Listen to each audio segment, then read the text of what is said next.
What if I told you that entire cities were built, fenced off, hidden, unmarked on maps, not for safety, not for shelter, but to build the deadliest weapon humanity had ever imagined?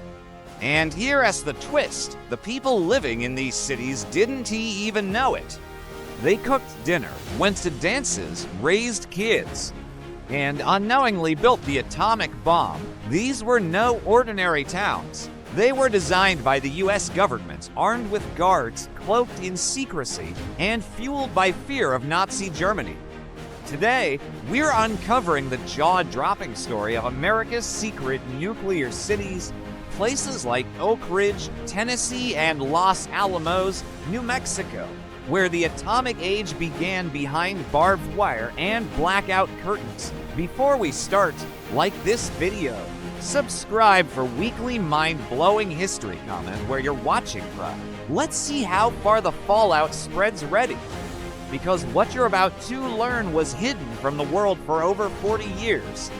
The birth of the secret city. The world is at war. Hitler is charging across Europe. The US has just entered the conflict. Behind the scenes, there's one terrifying rumor gaining steam. What if Nazi Germany is building an atomic bomb?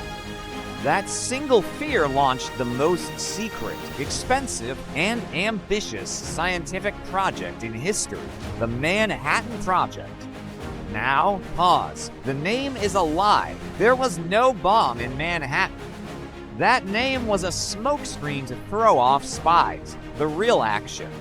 It was happening hundreds of miles away, in the valleys of Tennessee and the deserts of New Mexico. Let's start with Oak Ridge. The government needed a place that was remote, isolated, but had access to water and electricity, and quick. They scouted the Tennessee Valley and found the perfect spot, sparsely populated, surrounded by hills, and near the massive Tennessee Valley Authority power grid. They moved fast. In September 1942, they began seizing 60,000 acres through eminent domain. Families were given as little as 2 weeks to pack up and leave. No explanation. Just, the government needs this land. Now, then came the fences. Guard towers, machine gun nests, warning signs. By the end of 1943, Oak Ridge was the 5th largest city in Tennessee, and it wasn't even on the map. Let that sink in. A city larger than Chattanooga, completely enlisted, officially non-existent. It had homes, post offices, police, a bus system, cafeterias, theaters. But all under one rule: loose lips sink ships. Every building had a code name. People lived in huts, and the irony. Some people thought they were canning vegetables for the troops. Others thought they were building airplane parts. No one guessed they were enriching uranium for the atomic bomb. Life inside the invisible city. So, what was it actually like to live in a secret city where curiosity was a crime? Imagine this. You wake up in a prefab house made of sheet metal. You take the bus to a job site with no name. You spend the day adjusting dials on a machine you don't understand. You go home, eat government trash and food. And if you ask too many questions, you disappear from your job roster the next day. Everything inside Oak Ridge was built to function without revealing the big picture. Let's talk about the Calitron girls. These were young women, many right out of high school, recruited to monitor machines that separated uranium isotopes. The machines were loud, complex, and unlike anything they'd ever seen. One of the workers later said, "They showed us what to do with the dials and needles. They told us not to ask why, and they didn't, because asking questions got you flagged. And once you were flagged, you were watched. There were rumors that your neighbors might be informants, and they were right. The military planted dozens of undercover agents in the city just to make sure people were staying quiet. Even the housing was structured to enforce secrecy.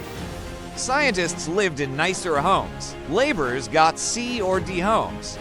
Your status in the project determined your rent, your furniture, even your access to hot water. And while the city was booming with people, there was still an eerie feeling. like everyone was acting in a play, but no one had the script. Here's the creepiest part. Even the children were trained to stay quiet.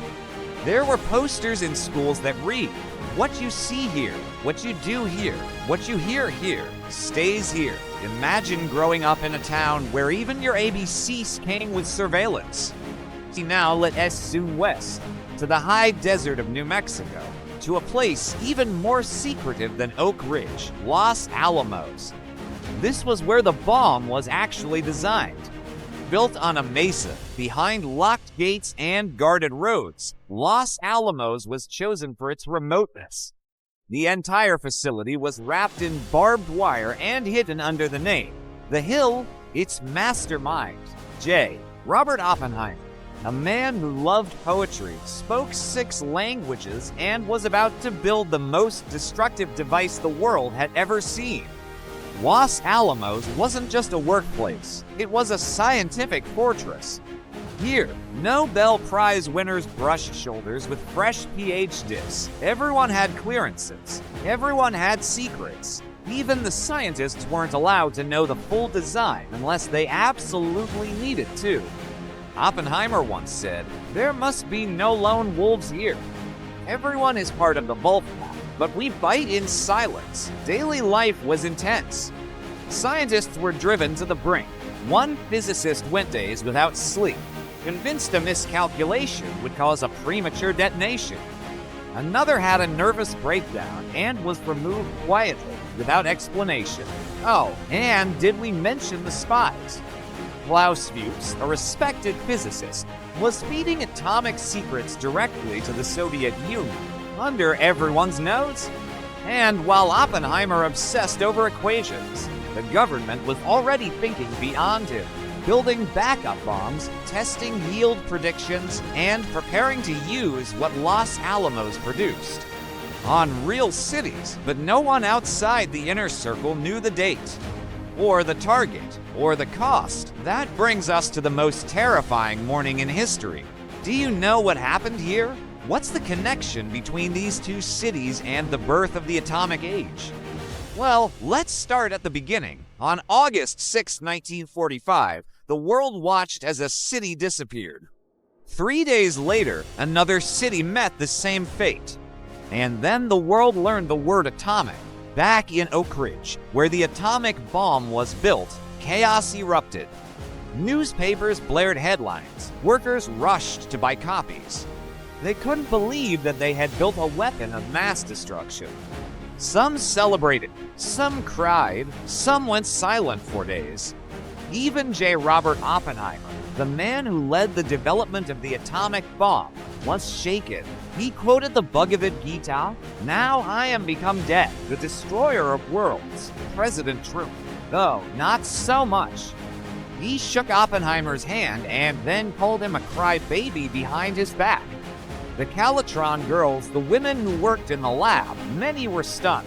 They hadn't just turned dials. They had helped create an extinction-level weapon, and that was only bomb luck. 3 days later, Nagasaki was hit, thousands dead. A war ended, a world changed, and the two cities that made it possible became permanent fixtures in world history. So next time you drive past a sleepy town like Oak Ridge or read about a lab in New Mexico, remember this, the birthplace of the atomic age. Behind the quiet streets, bowling alleys, and picket fences. Entire cities were once built to change the fate of humanity. People lived full lives without ever knowing their hands had shaped the future, or perhaps the end of it. Like this video if you learned something new. Subscribe for more untold stories that shake the world. Drop a comment and tell us where you are watching from. We'd love to see our secret history crew from around the globe. Thanks for watching. And remember, history isn't just the past. It's the secrets we're still uncovering.